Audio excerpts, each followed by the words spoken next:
Hi, this is Scott with 4D Tech. Today we're in a Ford Bronco Sport and we're going to show you how to plug in and use our start-stop eliminator for this vehicle, which eliminates the need to press the off button every time you get in and start. This works on the model years listed on all trim levels. Let's get started. To plug in the start-stop eliminator, we need to gain access to a connector that's behind this panel. To get this panel out, we got this panel that overlaps and this one that overlaps here. So first we need to pop this panel up by taking one of our dash removal tools and working it underneath the front edge here. And just popping up. We don't need to take the panel all the way out, we just need it loose like that. While holding it up, we can grab a hold of this trim panel here and unsnap the whole thing and remove it. Once that panel is out, this piece of trim on the side of the console, which goes back to here up to the front edge, can get unsnapped and removed. And we can just pull out on all the clips from the front to the back.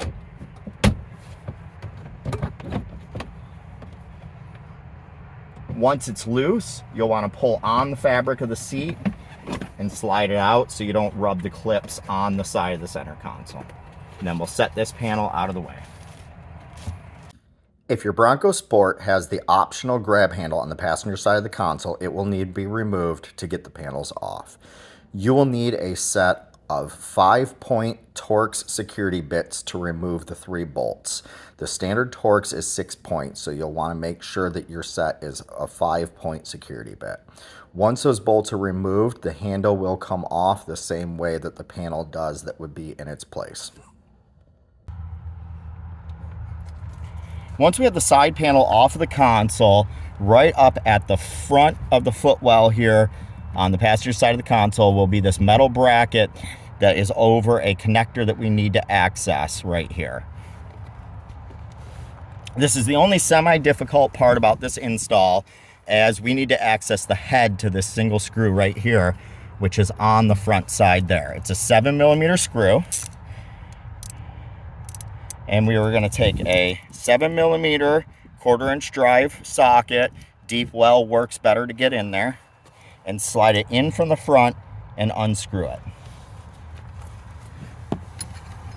If we come in from the front side here, and you can use your other finger, you can use your finger from underneath to align the socket on the screw and to keep it in place, and then use the ratchet to remove it. Once you have the screw loose, sometimes it's better to take the socket off and unscrew it the rest of the way by finger. Now that we got that single screw removed, we can slide the bracket out, and we now have access to the connector. To unplug the connector, we squeeze this tab that is on this side right here, and then unplug the connector. We'll plug the device in from 4D Tech. When you plug in this side, you'll see it blink momentarily. Then we'll plug in the other side firmly into the module. You want to make sure each of these connectors is plugged firmly into place and that it clicks in place. This bracket does not serve a functional purpose in the vehicle. If you choose to leave it off, you can. In this video, we will replace it. You'll slide it back on. There's a little track right here where it slides into, and then bring the screw around and put it back in. With the screw back in, we'll want to just tuck the device up out of the way so that the panel can go back on. Now that we have plugged the device in, we'll replace the panels in the reverse order. We'll slide this panel down in. Be careful not to rub the clips on the side of the console.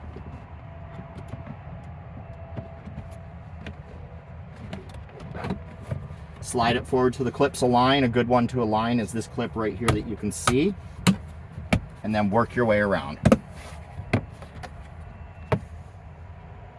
Once that's snapped back in, we'll take this smaller piece of trim and clip it back in up here. You'll have to pull up on this console to get that clip to line it, and then push the console back in place. Now that we have the device installed, we'll start up the vehicle. When we start the vehicle, you'll see that the off setting has been automatically applied to the switch. This setting will be applied every time you start the vehicle, as the device is a memorizer and memorizes the last switch position. If you choose to turn the system back on, you can do so by pressing the button, and the device will continue to memorize this position until you have shut it off again. Now you see how to plug in and use the start-stop eliminator for the Ford Bronco Sport. I'm Scott from 4D Tech. Thank you for checking out our video.